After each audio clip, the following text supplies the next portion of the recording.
Hi guys, I'm not going to do an allotment tour today. You can see that blackbird just in there, just following me around.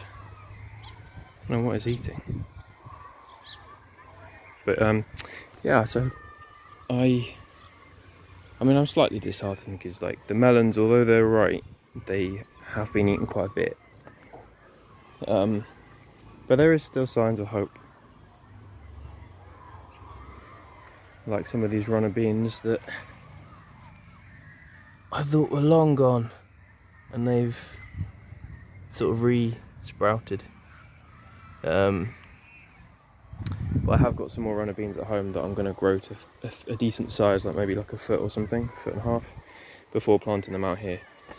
So there, yeah, signs of hope. And I had a sweet potato that I planted, so I made this little mound.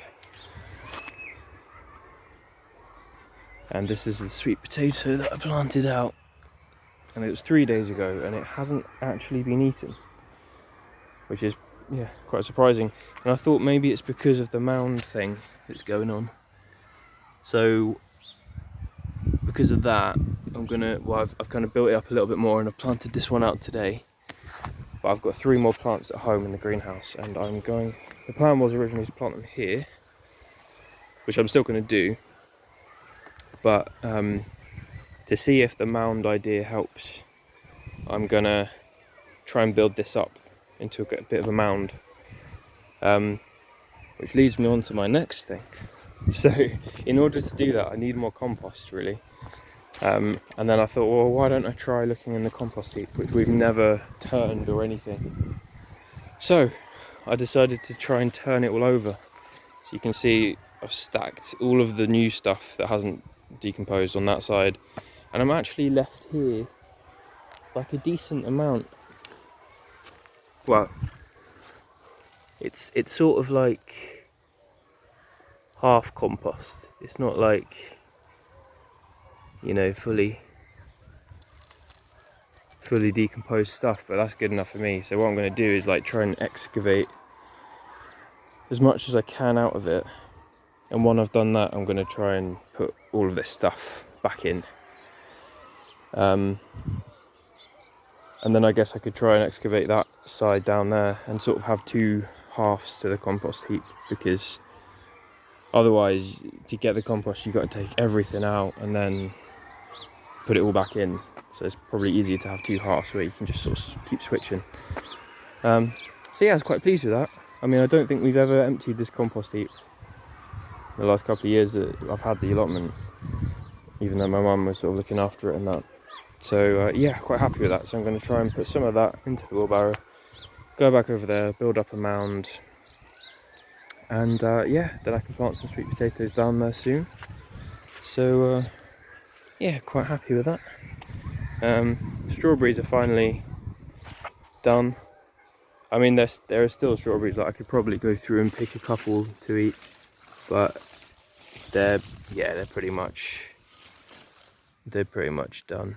I got a hell of a lot from them, so I'm quite happy with that. No complaints there. So yeah, that's the strawberries. This rose is going crazy, although I'm really hoping that that's not, I think it's called black spot. That's like quite a serious rose disease. I'm really hoping that's not that, but I'm going to check. So yeah, that's about it really. It's a few green beans that managed to survive. I've been doing a lot of weeding, and although I don't really like the ground to be uncovered, because I've always loathed that, like when you've got people that, I don't know, they just got a huge plot of land and then they plant like the plants so far apart, there's just all this bare soil around that's not being covered or, you know, protected or used. But now I'm kind of seeing that actually, at least for me, the slugs and the snails are the reason that you don't want to have like just wild stuff everywhere because they just hide in it and then come out and eat your plants. So I have been clearing it a bit. Yeah, so you can sort of see some of the paths and stuff now, which is good.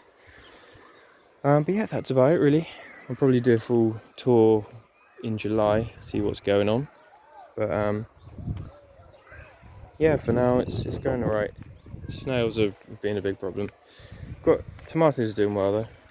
It's a race to get them cropping before tomato blight catches on. Because I think last year I wasn't obviously here, but last year I think people struggled with it quite a lot. And because all my first planting of tomatoes didn't work out, these are all quite late to, you know, be planted out. I mean, some of them are still quite small. So I just hope they can hold out before blight really gets them. There was a couple of tomatoes. Oh, there we go. Little tiny plum tomato. So I've got like 4 plums, and then I've got 4 sun golds. So I apologise for my camera, it's really bad at focusing. But yeah, I mean the fruit's doing well. Like the apples and pears and stuff like that. But yeah, just the squashes and the beans and pretty much everything else is just being eaten. So yeah, I think next year I'm going to have a bit of a think about how to manage that. Yeah, anyway guys, thanks for watching, and yeah, lots of peace, lots of love, and I will speak to you soon.